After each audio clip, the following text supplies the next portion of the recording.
எல்லாருக்கும் நமஸ்காரம். இன்னைக்கு மகாபாரதம் எபிசோடு 74. பிராடன் சுசர்மனை அட்டாக் பண்ணிட்டு ஜெயிச்சுட்டு திரும்பி வரத வரைக்கும் பார்த்தோம். நம்ம இங்க நாட்டில் என்னன்னா, தெற்கு சைட்லேருந்து அஸ்திராபுரத்துலேருந்து சண்டைக்கு வந்திருக்கா. சொன்ன உடனே இவன் சின்ன பையன் உத்தரன் விராடனோட ஒரே பிள்ளை. உத்தரன் ஒரு பொண்ணு. இந்த உத்தரன் சாதாரண பையன் இல்லையா, சின்ன பையன் இல்லையா. இவன் என்ன பண்ணுவான், அங்கே நிறைய அந்த கன்னி பெண்கள்லாம் இருக்கிற நேரத்தில் இடையர்கள்லாம் ஓடி வந்து சொல்லுவா. சருக்கு பக்கத்தில் இடைச்சேரி மற்றவங்களும் இந்த கும்பல்லாம் ஓடி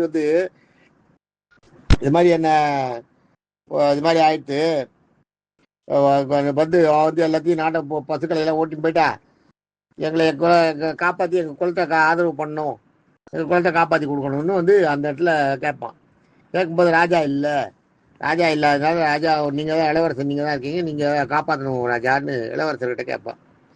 ஸோ உத்தரன் அதுக்கு என்ன நான் பண்ணுறேன், எனக்கு ஒன்றும் இல்லை, நான் அதெல்லாம் நான் சாதாரணமாக அர்ஜுனன் மாதிரி நான் சண்டை போடுவேன், என்ன யாரும் ஒன்றும் எதுக்க முடியாது. அதாவது இளம்பங்கன்று பயமறியாது, உறவுடன் கூத்தாடுன்னு இல்லையா, அதையெல்லாம் காட்டுறதுக்காக அதையெல்லாம் அந்த நீதியெல்லாம் சொல்கிறதுக்காக நீ இது பண்ணுறான். ஒன்று சொல்லுவாள். பேசிட்டு இருக்கும்போது இவன் என்ன பண்ணுவா, இதை கேட்டுருப்பா இல்லையா, அந்த சுசேஷனுக்கு என்ன பண்ணுறதுன்னு தெரியாத மூச்சுட்டு இருப்பா. அப்போ சைலேந்திரி சொல்லுவா, நீங்கள் கவலைப்படாதீங்க, நான் நிறைய தேர் ஓட்டி பழக்கம் எனக்கு. என்ன நான் இல்லை, இந்த பிருகநிலை நிறைய தேர் ஓட்டுவா. அவள் ஆள் தான் அழியா இருக்காளே வழி, அவளால் அவள் தேர் ஓட்டியெல்லாம் பழக்கப்பட்டு பாண்டவர்கிட்ட. அவளுக்கு தேர் ஓட்டின எக்ஸ்பீரியன்ஸ் இருக்கு, அவளை தேர் ஓட்ட சொல்கிறேன் என்ன சொல்லுவா. இந்த பிருகநிலைக்கு தேர்லாம் ஓட்டி பழக்கிறதுக்கு அவளை அனுப்புகிறேன், உத்தரன் கூட போக சொல்லுவான். உத்தரனுக்கு தேர் ஓட்டுறதுக்கு அவளை அனுப்புவோம், சரியா இருக்குன்னுவான். உடனே சுசேஷனுக்கு யாராவது ஒருத்தர் வேணுமே, தேர் ஓட்டுறதுன்றது முக்கியமான விஷயம். ஏன்னா தேரில் ராஜாக்கள் சண்டை போடும்போது ராஜாக்களை அம்புகள்லேருந்து காப்பாற்ற வேண்டியது தேர்ப்பாகனோட கடமை. தேரை எந்த இடத்துல வச்சு கொண்டு போனால் ராஜாக்கள் மற்றவளை இது பண்ண முடியுன்றதை, அந்த ஜெயிக்க முடியுன்றதை பார்க்குறதுலாம் தேர் ஓட்டுறவனோட திறமை. தேரை வேகமாக ஓட்டுறது, சைடில் ஓட்டுறது, மெதுவாக ஓட்டுறது, இதெல்லாம் தேர் ஓட்டுற திறமை திறமையான தேர் ஓட்டி உட்கார்ந்தா தான் ராஜாவால் அதில் இருந்து சண்டை போட முடியும். அதனால திறமையான தேர் ஓட்டியாக அவன் இருக்கான்.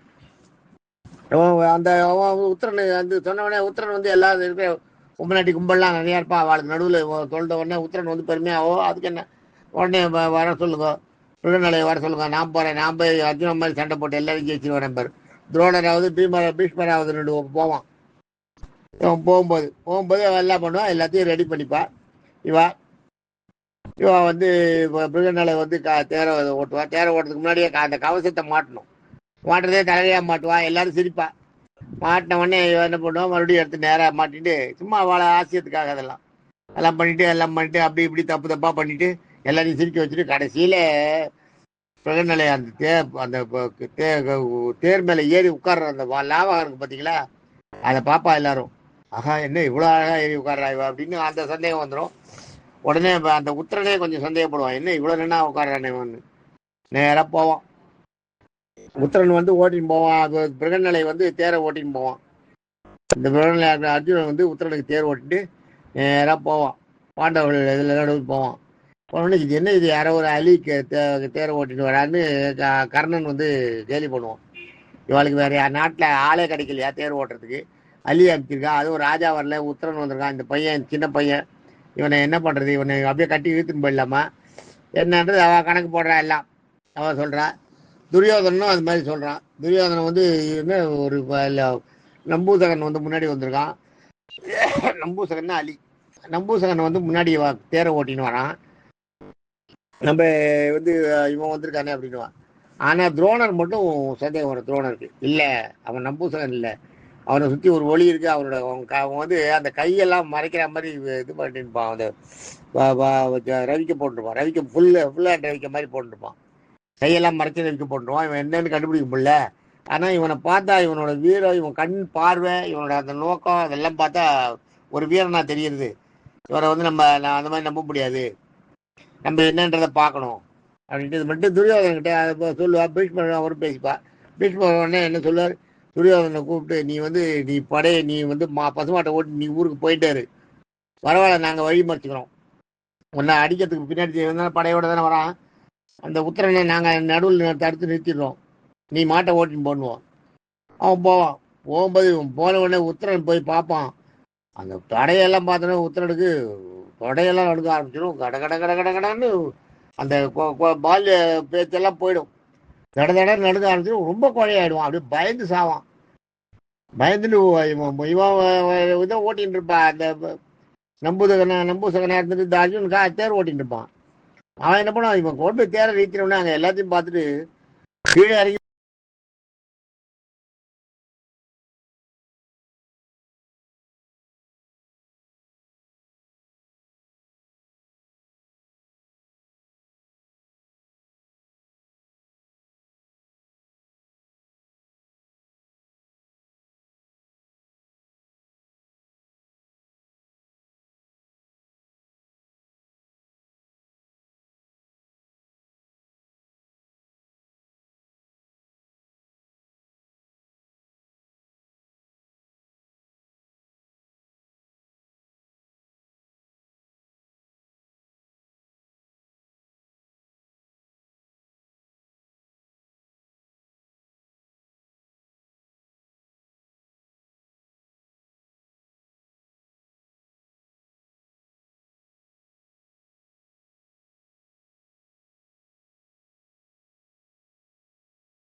கீழே இறங்கி ஓடுவான். இவன் பாட்டுக்கு இறங்கி இந்த உத்தரன் வந்து பயந்துட்டு ஓடுவான்.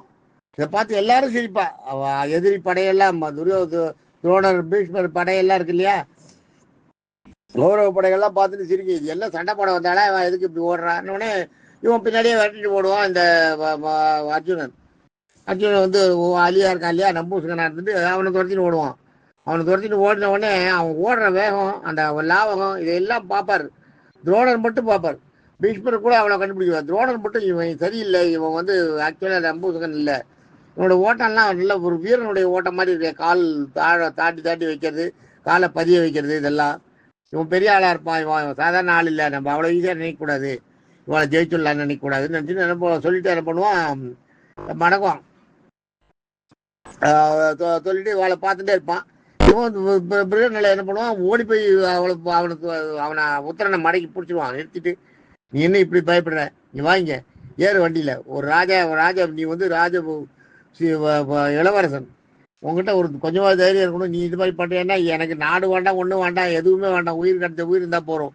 அவள் பசுக்கூட்டத்தை ஓட்டின்னு போறா, போயிட்டு இருக்கா, அவளை போய் பிடிக்கணுன்றான். அவள் போனால் போகட்டும், பரவாயில்ல, பசுக்கூட்டம்லாம் போயிட்டு போகிறது, எனக்கு அதை பற்றி எல்லாம் ஒன்றும் இல்லை, பரவாயில்ல, பசுக்கூட்டம் போனால் போயிட்டு போகிறது, நான் நாடு போனால் போயிட்டு போகிறது, நான் ஊருக்கு போகிறேன், எனக்கு ஒரே பிள்ளை எங்கள் அப்பாவுக்குன்னா என்னை தடுக்காது, ரொம்ப அநியாயத்துக்கு ஓடு புலம்புவான். உயிர் இல்லையா. உடனே மிருகநிலை என்ன பண்ணுவான், இங்கே வா, முதல்ல நான் சொல்றதை கேளு, நீ ஊருக்கு நீ இங்கேருந்து போனாதான், நீ இங்கேருந்து திரும்பி நாட்டுக்கு போகணும், உன்னால போக முடியாது. நான் இங்கே விட்டு போனேனாலே இந்த கௌரவ சேனைகள் உன்னை கொண்டு ஞாபகம் வச்சுக்கோ. நான் சொல்றதை கேளு, நான் சொல்றதை கேட்குறியான்னு ஒன்று கேட்குறேன், என்ன பண்ண சொல்லு, நடுங்குவான். ஐயோ விட்டு போயிடாதன்னு, விட்டு போயிடாதன்னு அவன் நடுங்குவான். அப்போ நான் சொல்றதை கேட்குறியா கேட்பான். கேட்ட உடனே கேட்குறேன் அப்படின்னா மிருகநிலை வந்து உத்தரனை வந்து தான் சொல் பேச்சு கேட்குற மாதிரி கொண்டு வந்துடுவான். அதுதான் இது விஷயம், வேற ஒன்று, தான் சொல்றதை கேட்குற மாதிரி.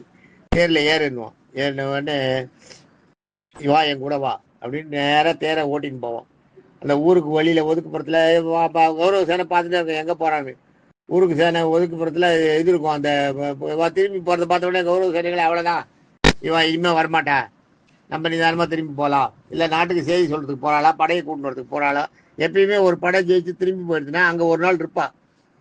எதிர் நாட்டு ராஜா ஒரு நாள் இருப்பா. ஏன்னா மறுபடியும் அவன் படையை திரட்டின்னு வராளா, என்ன பண்ண போறா, ஏது பார்ப்போன்றதுக்காக ஒரு நாள் இருப்பா. அது மாதிரி இவன் அங்கே வெயிட் பண்ணிட்டு இருக்கான். அவன் கொஞ்சம் வெயிட் பண்ணலாம் அப்படின்ட்டு துரியோதன மாடு பசுமாட்டை ஓட்டின்னு போயிடுவான். கர்ணன் வாழ இங்கே நிற்பா. நின்றுட்டு இருக்கும்போது வருவான். போகும்போது என்ன பண்ணுவான், இவன் போய் ஒரு மரத்துக்கிட்ட, அரச மரத்துக்கிட்ட நிறுத்துவான். வண்டியை நிறுத்திட்டு அது மேலே தொங்கிறது பாரு, அது அந்த மூட்டையை அவுத்துன்னு வாங்குவான். ஐயோ அது மூட்டை இல்லை, அது இவன் அது மாதிரி சொல்லி பயமுறுத்தி வச்சிருப்பான். முதல்ல உள்ள நாட்டுக்குள்ள வந்து மார்வேஷத்தில் வரும்போது அவரவர்களுடைய இந்த இதெல்லாம் அவுத்து, எல்லா ஆபரணங்களையும் அந்த ஆயுதங்களையும் அவுத்து ஒரு துணியில கட்டி ஒரு கயிறு பணம் மாதிரி பண்ணி மேலே தொங்க விட்டுட்டு அங்கேயே நிற்பா. நிற்கும்போது இது மாதிரி ஒரு கயிறு வந்தா செத்து போயிட்டா, மேலே தொங்குறா ஊர் ஜனங்களுக்கு எல்லாம் பரப்பி விட்டு போயிடுவான் அந்த விஷயத்த. முதல்ல போகும்போதே அதை பண்ணுவான், தர்மர் பண்ணுவார். அது மாதிரி பண்ணுவார், அது மாதிரி தர்மர் பண்ணுவார். சாத்தா மேலே தொங்குறது அப்படின்ற மாதிரி எல்லாருக்கும். ஏன்னா அப்போதான் யாரும் போய் கை வைக்க மாட்டான். அதுக்காக உச்சாடி கலையில் எடுத்து அந்த இதை கொண்டு ஆயுதங்கள் எல்லாம் கட்டி தொங்க விட்டு போயிருப்பான். இப்போ அங்கே தான் கொண்டு நிறுத்திருக்கான், வண்டி நிறுத்திட்டு போய் எடுக்கணும். இல்லை அது பேய், அது ஊர் ஜனங்கள்லாம் சொல்லியிருக்கேன் எனக்கு, அது சாத்தா கழுவி மேலே தொங்குறான்னு அப்படின்னு. அதெல்லாம் ஒன்றும் இல்லை, அது அது வந்து அர்ஜுனனோட ஆயுதம், அது நீ போய் எடுன்னுவான். அர்ஜுனோட ஆயுதமா, அதெல்லாம் நான் எடுக்க மாட்டேன்னுவான். நீ போய் எடு, நான் சொல்றதை கேளு, இல்லைன்னா உன்னை கொண்டு போய் அங்கே விட்டுருவான்னுவான். கொண்டு போய் அங்கே அந்த போர் உள்ள விட்டு நான் பாட்டுக்கு வந்துட்டே இருப்பேன்னுவான். அப்புறம் தான் உத்தரன் மருந்து மேலே ஏறி அதை எடுப்பான். எடுத்த உடனே மூட்டையை அவருன்னுவான். இப்போ பிருகநிலை தான் பயங்கர வெறியில் இருப்பான். மூட்டையை அவருன்னுவான். அவுப்பான். அவுத்து பார்த்த உடனே உள்ள ஆயுதங்கள் இருக்கும். அந்த ஆயுதங்களை கையில் எடுப்பான். இவன் கையில் எடுப்பான். உத்தரன் அப்பதான் பார்ப்பான். அந்த ஆயுதங்களை பார்த்தாலே தேஜஸா இருக்கும். உத்தரன் இந்த ஆயுதத்தை போய் நீ கையில் இந்த ஆயுதத்தை தொட்டு பாருவான். வந்து தொடுவான். தொட்ட உடனேயே அந்த உத்தரனுக்கு தன்னறியாத ஒரு வீரம் வந்துடும். ஆஹா, நான் இவ்வளோ நாள் எதுக்கு நான் இந்த உலகத்தில் வாழ்ந்தேன்? நான் வாழ்ந்துருக்கவே வேண்டியில்லை. நான் வாழ்ந்தது நாட்டை காப்பாற்றணும் தான். நான் இப்போ போய் சண்டை போடுவேன்னுவோம். அந்த ஆயுதத்தை தொட்ட உடனே அவனுக்கு இது வந்துட்டு தெரிஞ்சிடும். உடனே அந்த பிருகநிலையா இருக்கிற அர்ஜுனன் வந்து மனக்கண் போடுவான். மனக்கண்ணில் ஞானக்கண்ணில் அப்படியே யோசிப்பா, என்ன பண்ணலாம், எவ்வளோ நாள் ஆச்சு நம்ம வந்து வனவாசம் ஆரம்பிச்சுட்டு. பார்த்த உடனே வனவாசம் முடிஞ்சு அஞ்ஞான வாசம் 1 வருஷம் நேர்த்தியோட முடிஞ்சு போச்சு அப்படின்றத கணக்கு போட்டுருவான். இவா தப்பா கணக்கு போட்டுப்பா துரியோதனன் அப்போட காரணம் என்ன சொல்லுவாங்க, நம்ம கண்டுபிடிச்சிட்டோம்ல, அவதான் கண்டுபிடிச்சோம்ல, இப்போ இன்னைக்கு அவள் வந்தோடனே நீங்கள் தான் பாண்டவர்கள் எங்களுக்கு தெரிஞ்சு போச்சு, மறுபடியும் காட்டுக்கு போங்கன்னு அனுப்ப போகிறோம், அவ்வளோதான் அப்படின்னுவா. இவ்வளோ நாள் இருந்தாலேன்றதெல்லாம் எவ்வளோ சொல்லுவார். பீஷ்மர்லாம் சொல்லுவார், இவ்வளோ நாள் இருந்தா அதெல்லாம் ஒழிஞ்சுன்னு இருந்தா, இன்னைக்கு ஒரு நாள் தான் நீ போடுற கணக்குக்கு தப்பாருது, அது பரவாயில்ல, ஒரு நாள் இவாளுக்கு அவளுக்கு வித்தியாசம் வரும். இன்னைக்கு நாங்கள் கண்டுபிடிச்சிடுவோம், அதனால இன்னும் முடியல, இன்னும் 1 வருஷம் முடியலன்னு துரியோதன கணக்கு போட்டுருப்பான். இவன் என்ன பண்ணுவான், பிறைய வருது இல்லையா, சந்திரன் சூரியன் அந்த பிறை, அந்த திதிகளை கணக்கு வச்சு இவன் கரெக்டாக முடிச்சிடுவான். இவன் கரெக்டாக தாண்டிட்டோன்னு சொல்லிடுவான். அதை வந்து சகாதேவனை கேட்கும்போது சகாதேவன் சொல்லுவான், கரெக்டு, நம்ம 1 வருஷம் முடிஞ்சு போச்சுடுவான். சகாதேவன் ஜோதிடத்தில் கில்லாடி, அவன் என்ன தெரிஞ்சவன். இந்திரனை கூப்பிட்டு கேட்குறான், இந்திரனும் சொல்லிடுறான், இது கரெக்டு தான், இவா போட்ட நீங்கள் போட்ட கணக்கு கரெக்டு தான்னு அர்ஜுனன்ட்டு சொல்லிட்டான். சொன்ன உடனே போகிறா அவன் வந்து இவன் ஒரு நாள் இருக்குன்னு நினைக்கிட்டு இருக்கான், நம்ம கண்டுபிடிச்சோம் பாண்டவர்கள் தான் தெரிஞ்சு போச்சுன்னு. உடனே காண்டிபத்தை எடுத்துன்னு போவான். காண்டிபத்தை எடுத்துட்டு காண்டிபத்தை அர்ஜுனன் எடுத்தான். அர்ஜுனோட ஆயுதம் காண்டிபம் இல்லையா, அந்த காண்டிபத்தை எடுத்துன்னு போவான். வில்லு எடுத்துன்னு அந்த வில்லு எடுத்துன்னு போய் அங்கே சங்கநாதம் பண்ணுவான். அந்த வில்லை இழுத்து 2 தடவை சங்கநாதன் அந்த வில்லை இழுத்து விடுறது, இந்த வில்லுலேருந்து ஒரு சவுண்டு வரும் பாருங்க. அதை பார்த்த உடனேயே அந்த கௌரவ படையெல்லாம் நடுங்க ஆரம்பிச்சிடும். ஆஹா, இது அர்ஜுனோட வில்லோட சவுண்டு. இந்த சவுண்டை நம்ம கேட்டோம்னா அந்த படையே நடுக்கும். பார்த்துட்டே இருப்பான் உத்தரனை வந்து நீ ஓட்டு இனிமேல் தேர, நான் சண்டை போடுறேன் அப்படின்வான். அப்போ உத்தரன் கேட்பான், நீ யாரு என்ன கேட்பான். அப்போ உண்மையாக சொல்லிடுவான். உத்தரனுக்கு வந்து அந்த தைரியத்தை வர வைக்கணும், அந்த பலம் இருக்கணுன்றதுக்காக நான் தான் அர்ஜுனன், நாங்கள் வந்து 5 பேர் இந்த மாதிரி இருப்போம், உங்கள் நாட்டுக்குள்ளே நாங்கள் மாறு வேஷத்தில் இருப்போம், எங்களோட அஞ்ஞான வாசம் 1 வருஷம், அந்த 1 வருஷம் நேர்த்தியோட முடிஞ்சுவிட்டு இன்னைக்கு நாங்கள் வழியில் வரலாம், ஒன்றும் தப்பு இல்லை. நான் வந்து இது மாதிரி என்னோட சாபம் முத்தி இருக்கிற மாதிரி நம்ம பலி வேஷம் போட்டு இங்கே வந்திருக்கேன், நான் இருக்கேன்னு சொல்லுவான். சொன்னோடனே உத்தரன் விழுந்து சேவை பார்ப்போம் அர்ஜுனனை. பார்த்தா உன்ன மாதிரி ஒருத்தன் எனக்கு கிடைக்கணுமே, உன்னை நான் நேரில் பார்க்கறதுக்கு எனக்கு கொடுத்து வச்சிருக்கேன் பாரு, உன்னை பார்த்த உடனே உன் ஆயுதங்களை தொட்ட உடனே எனக்கு வீரம் வந்துடுது, இதெல்லாம் அந்த மாதிரி ஒரு இது. போகலாம் சண்டைக்கு போகலாம். 2 பேரும் போகும்போது நான் தேர் ஓட்டுறேன், நான் உத்தரன் தேர் விடுவான். உத்தரன் தேரை ரொம்ப லாபமாக ஓட்டுவான். இப்போ எல்லாம் அவனுக்கு வந்து அந்த ஆயுதங்களை தொட்ட உடனே அவனுக்கு அந்த வீரனுக்குரிய உண்டான எல்லா லட்சணமும் வந்துடுது. போய் அந்த பிருகநிலை வந்து போய் அங்கே அந்த இன்னும் அந்த நம்பூசி வண்டியில் தான் இருப்பா, மாறல. அந்த இதை எடுத்து 2 தடவை அந்த வில்லை தட்டுவான். தட்டின உடனே அந்த வில்லு நான் ஏற்றின உடனே அந்த சவுண்டு அங்கே அப்படியே அலற வைக்கும். எல்லாருக்கும் தெரிஞ்சு போயிடுது அவன் தான். முதல்ல அவன் வந்து கர்ணனை தான் அடிப்பான். கர்ணனை 2 அம்பு விட்ட உடனே ஒரு அம்பு தலையை அவன் மேலே அந்த வீடத்தை தட்டின்னு போகும், இன்னொரு அம்பு அவன் கொடியை தாழ்த்துறான். கொடியை அறுத்த உடனே ஓடியே போயிடுவான் கர்ணன் பயந்துட்டு. கர்ணன்லாம் தோத்து போய் ஓடிடுவான், பயந்து நாட்டு நடிக்கிட்டு ஓடிடுவான். கர்ணனை தட்டி விட்டுருவான். திருதராஷ்டிரம்லாம் ஓடியே போயிடுவான். துரியோதனன் தான் அங்கே போயிருக்கான் இல்லையா, சகுனியும் அடிச்சிடுவான். அடிச்சுட்டு துரியோதனன் பசுக்களை ஓட்டிட்டு போயிட்டு இருக்கான். அவனை போய் பிடிக்கணும் நேராக போடுவான்.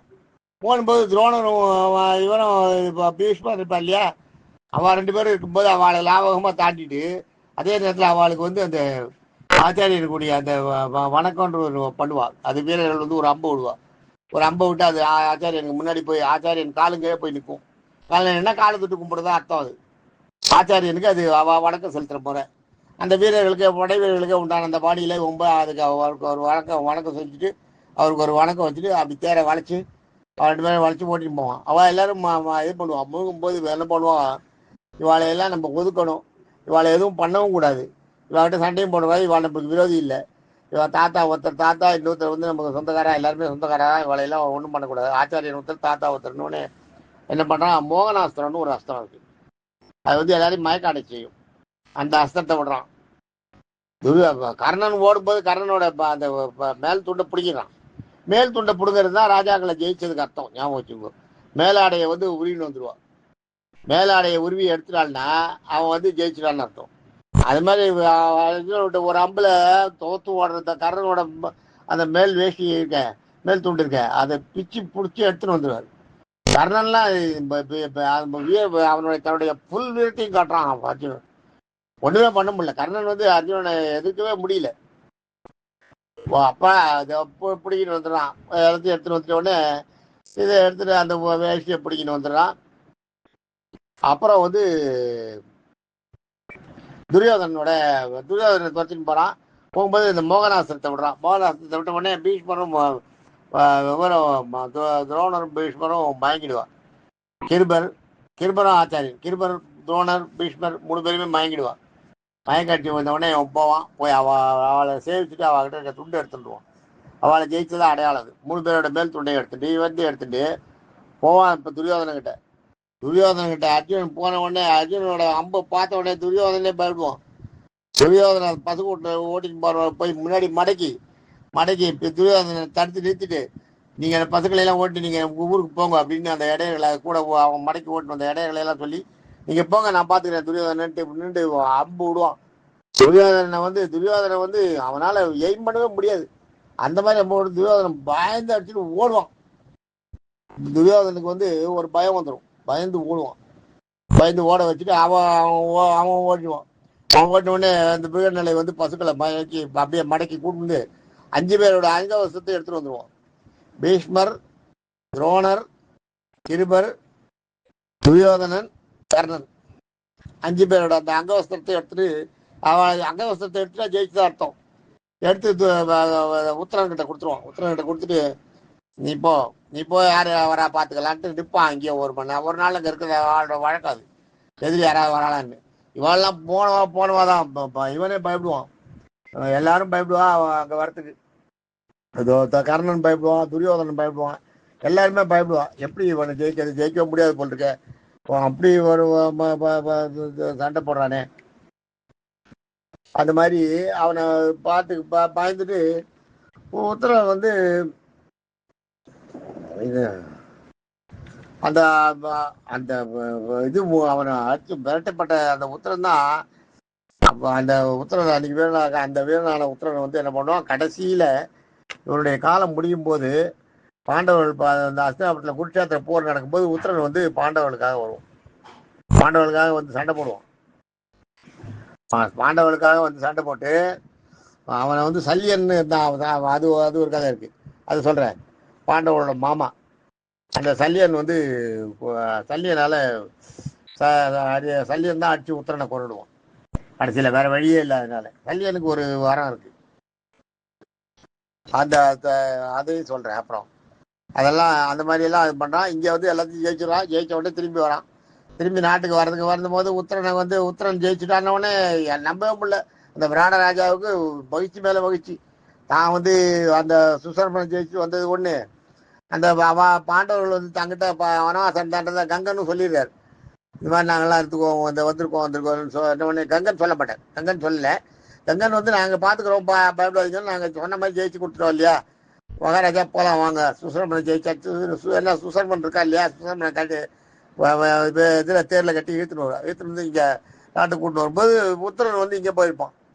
வாழை சண்டை போட்டு ஒரு பக்கம் விராடன் அப்பதான் வருவான் நாட்டுக்கு, உள்ள நுழைய போற இடத்துல உத்திரனும் ஜெயிச்சுட்டு வரான்ற செய்தி வரும்.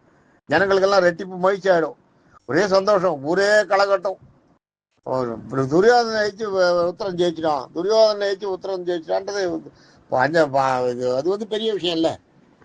உத்தரன் வந்து இவாளையெல்லாம் ஜெயிக்கிறதுன்றது சாதாரண விஷயம் இல்லையே, எப்படியோ ஜெயிச்சு கொண்டுறானே. ஒன்னே ஒரே அமங்கலமா இருக்கும், ஊரே அமங்கலமா இருக்கும். பாண்டவர்களை அர்ஜுனன் வந்து கௌரவர்களை முதல்ல அவன் ஒரு ஆளாவே தோக்கடினான். அவன் ஒரு ஆளாவே அத்தனை பேரையும் தோக்கடிச்சுட்டு அந்த பசு கூட்டங்களை வீட்டுக்கு கொண்டு வரான். அந்த சண்டையில ஆக்சுவலா பாண்டவர்களுக்கு பாண்டவர்களை அர்ஜுனுக்கு நல்ல ஜெயிக்கிறான், ஜெயம் உண்டாக்கிறான். பாண்டவர்கள் வந்து அப்படியே துண்டை காணும் துணியை காணுன்னு ஓடுறான். அந்த மாதிரி பாண்டவர்களை கௌரவர்களை பண்றான், அர்ஜுனன் பண்றான். அது மாதிரி அதே மாதிரி அந்த பக்கத்துல சுசர்மனும் உங்க எதிரி நாடு சுசர்மனும் போயிடானே விராடனுக்கு ரெட்டி மகிழ்ச்சி. உத்தரன் ஜெயிச்சிட்டாரா, ரைட், உத்தரனுக்கு வரவேற்பு பயங்கரமா இருக்கட்டும். உத்தரனுக்கு பெரிய வரவேற்பு இருக்கும். வரவேற்பு இருக்கு. வந்தவுடனே உத்தரன் வந்து ஊருக்கு வந்த உடனே என்ன சொல்லுவான், இதுல நான் ஒண்ணுமே கிடையாது, இந்த பிரகடலை தான் ஜெயிச்சா அப்படின்னு விஷயத்த போட்டு உடைப்பான் ராஜா கிட்ட. உடைச்சிட்டு அப்புறம் சொல்லுவான், யாரு இது யாரு, கங்கனை கூப்பிட்டு சொல்லுவான். தர்மரை போய் காலில் கங்கனை வாலில் வந்து ஜெயிப்பான். நீங்க தர்மன்றது எனக்கு தெரியும், எனக்கு வாத்தியம்னு சொன்னான்னு. அதே மாதிரி இப்போ வல்லபண்ண பீமனை போய் அவனை வந்து சேவிப்பான். நகுல சகாதேவர்களை சேவிப்பான் உத்தரன் அப்படியே ஒரு கணம் அவனுக்கு வந்து என்ன செய்யறோன்னே புரியாது. ஏன்னா பாண்டவர்கள் தாங்கிட்ட இருக்கு ஒழிஞ்சிருக்கா தான் நாட்டில். சைலந்திரியர் போய் சேவிப்பான். சேவிச்சு எல்லாரையும் சேவிச்சுட்டு, நீங்கள்லாம் பாண்டவர்கள்ன்றது எனக்கு இப்போ அர்ஜுன் சொன்னார், இந்த சண்டையில் அர்ஜுனன் தான் ஜெயிச்சது, நான் இல்லை, நான் பயந்து ஓடி வந்தேன், எல்லாத்தையும் இருக்கு அங்கே நடந்த கதை எல்லாத்தையும் சொல்லுவான். சொன்ன உடனே அப்பதான் எல்லாருக்கும் புரியும் இது என்ன நடந்துக்குன்றது. பாண்டவர்கள் வாங்கி வந்து ஒழிஞ்சிருக்கான்னு தெரிஞ்சிடும். விராட ராஜா அப்படியே பிரம்ம பிடிச்ச மாதிரி போய் நீ போய் ஒண்ணுமே பேச முடியாது போய் கடைசியில தர்மரை கூப்பிட்டு ரொம்ப சிலாகிப்பான். உங்களை நான் எவ்வளோலாம் கொடுமைப்பட்டேன், நான் எவ்வளோலாம் திட்டிருக்கேன், எவ்வளோலாம் மூஞ்சி காட்டிருக்கேன், என்னோட ஆபத்து வர நேரத்தில் வந்து நீங்கள் காப்பாற்றீங்க, நீங்கள் தான் என்னோட நட்பு, நீங்கள் தான் எனக்கு குரு அப்படின்னு தர்மர் கால்கள் விழுந்துருவான். விராடராஜா காலை தொட்டு சேவிப்பான். தர்மர் அதெல்லாம் இல்லை, நாங்கள் வேணும்னு தான் ஒழிச்சிருந்தோம், நாங்கள் அஞ்ஞான வாசம் இருக்கணுன்றதுக்காக தான் இருந்தோம், அதுக்காக ஒரு நாட்டை தேடினேன், நீங்கள் அஞ்ஞான வாசத்துக்கு என் நாட்டை தேடினீங்களே, எனக்கு அதுவே பெரிய பாக்கியம்னு அவர் விராடராஜா. அதான் இது மாதிரி தெரிஞ்சு போயிடுது. இங்கே இருக்கான்றது அவளுக்கு தெரிஞ்சு போயிடுது. அவளை தோக்கடிச்சுட்டு வந்துடுறா. அடுத்து என்ன நடக்குதுன்னு பார்ப்போம். தேங்க்யூ.